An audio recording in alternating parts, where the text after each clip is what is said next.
কেন এসেছো তুমি এখানে? এত রাত্রে এখানে কি করছিলে তুমি? কেন এসেছে এখনো জিজ্ঞাসা করছো? নিজের চোখে সবকিছু দেখে বুঝতে পারছো না?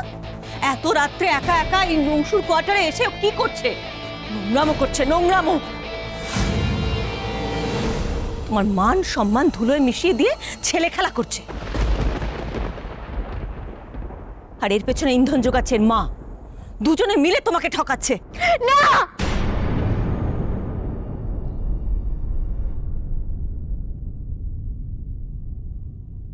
এই আবার শুরু করলো যাত্রাপালা। তোর কোনো নাই আর কিছু হবে না রে ঝিলিক, তুই এবার জোর ফাঁসান ফেসেছিস। এভাবে ঠকাতে পারলি আমার? এতদিন বাদে বাবাকে ফিরে পেয়ে কি করে পারলি মা?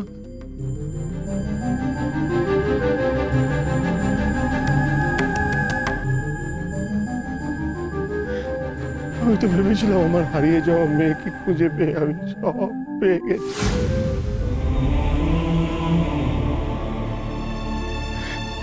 জীবনে পাওয়ার আর কিচ্ছু বাকি নেই। ভুল ভেবেছিলাম, ভুল। না বাবা,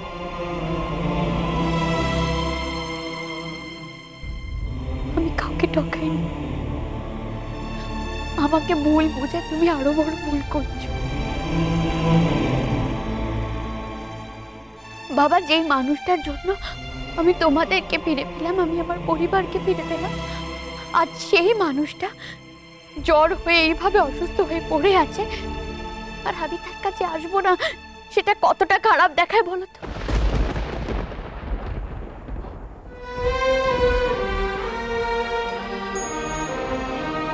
আমাদের কাউকে বলে আসতে পারতে। এইভাবে একা একা এত রাত্রে সকলকে লুকিয়ে এখানে আসেন।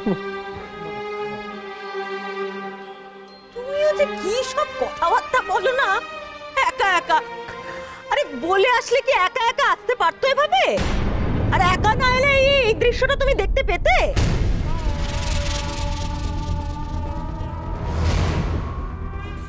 কিচ্ছু যেন বোঝো না, একটা সরল সহজ মানুষ। ম্যাডাম আজকে ফুল ফর্মে হেভি পারফরমেন্স দিচ্ছে। আমি তোমাকে নিজে টেনে নিয়ে আসলাম বলে না তুমি সবটা নিজের চোখে দেখতে পেলে? না হলে তুই মা আর মেয়ে মিলে চোখে ঠুলি পরিয়ে রাখছিল। কিচ্ছু যেন তুমি বোঝো না, এত সরল।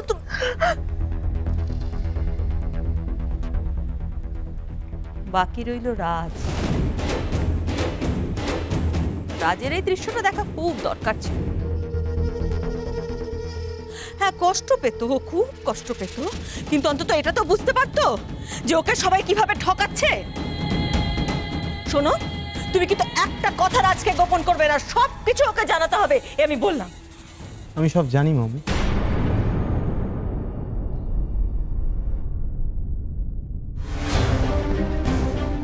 কি রে দিয়া, বোকার মতো চুপ করে আছিস কেন? তোর নামে এত খারাপ খারাপ মন্তব্য শোনার পরেও মুখ ফুটে সত্যি কথা বলতে পারছিস না? আঙ্কেল, অংশু যে অসুস্থ সেটা দিয়াকে আমিই জানিয়েছিলাম। এটা জানার পর ও এখানে আসতে চাইছিল, ইনফ্যাক্ট আমাকে ফোনও করেছিল। সেই জন্যই তো আমি দিয়াকে এখানে পৌঁছে দিলাম।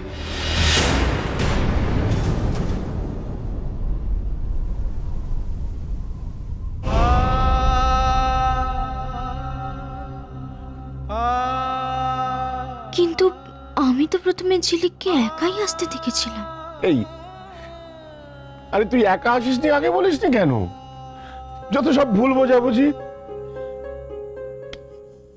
পাগলি মেয়ে কোথাকার।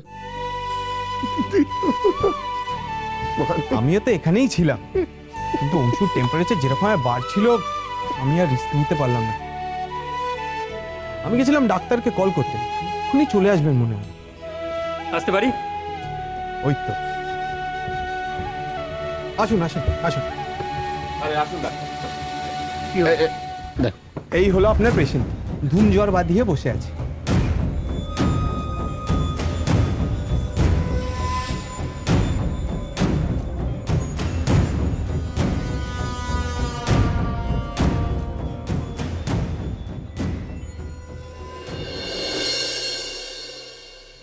অংশুটা যে জ্বর গায়ে গেল কেমন আছে কে জানে। আর ঝিলিকও যে সেটা শুনে দৌড়লো, আদৌ পৌঁছলো কিনা। তুমি চিন্তা করো না প্রতিমা, আমি দাদাকে ফোন করে দেখছি। অনেকক্ষণ তো গেছে, কিছু না কিছু জানতে পারবো।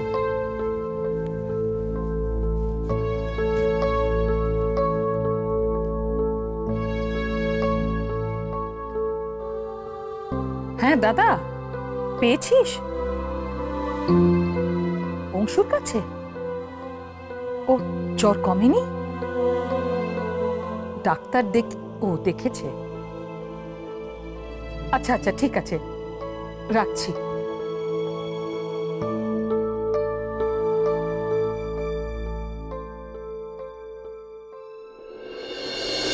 কালকেই এই ব্লাড টেস্টটা করিয়ে নেবেন, আর টেম্পারেচার বেশি এলে মাথাটা ধুইয়ে দেবেন, আর এই যে SOS দিয়ে ওষুধটা দেওয়া আছে এটা দিয়ে দেবেন। এমনিতে কিছু প্রবলেম মনে হচ্ছে না, বাকি মেডিসিন যেমন চলছে তেমন চলবে। এমনিতে ভয়ের কিছু নেই তো না না, ডাক্তার? সেরকম না, আমার তো মনে হচ্ছে ভাইরাল ফিভার, তবে একটু কেয়ারে রাখবেন। চলুন আপনাকে দিই। গেমটা তুমি বড্ড ভালো খেললে চান, লাচাপা। তোমার অভিনয়ের প্রতিভা দেখে তোমার দিয়া অবধি ভেবলে গেছে।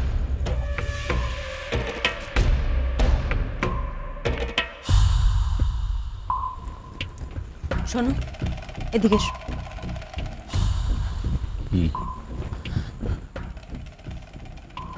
ঝিলিক মোটেই বোকা নয়, বোকা আমাদের রাজ। ওকে বোকা বানিয়ে রেখেছে, ওকে বাঁচানোর জন্য ও মিথ্যে কথা বলছে, পুরোপুরি ঘোল খাইয়ে রেখেছে মেয়েটা। যথেষ্ট ধূর্ত মেয়ে। তোমার থেকেও? আচ্ছা আঙ্কেল, অংশুকে তো এই অবস্থায় এখানে রাখা যাবে না, ওকে বাড়ি নিয়ে যেতে হবে। নিশ্চয়ই, এখানে থাকলে ওকে দেখবে কে? চলো। আরে না, আমি কোথাও যাব না, আমি এখানেই ঠিক আছে। ওসব পুলিশি মস্তানি ছাড়ো।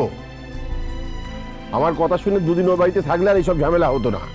আমি যা বলবো এখন তাই হবে। কি বলছি রে?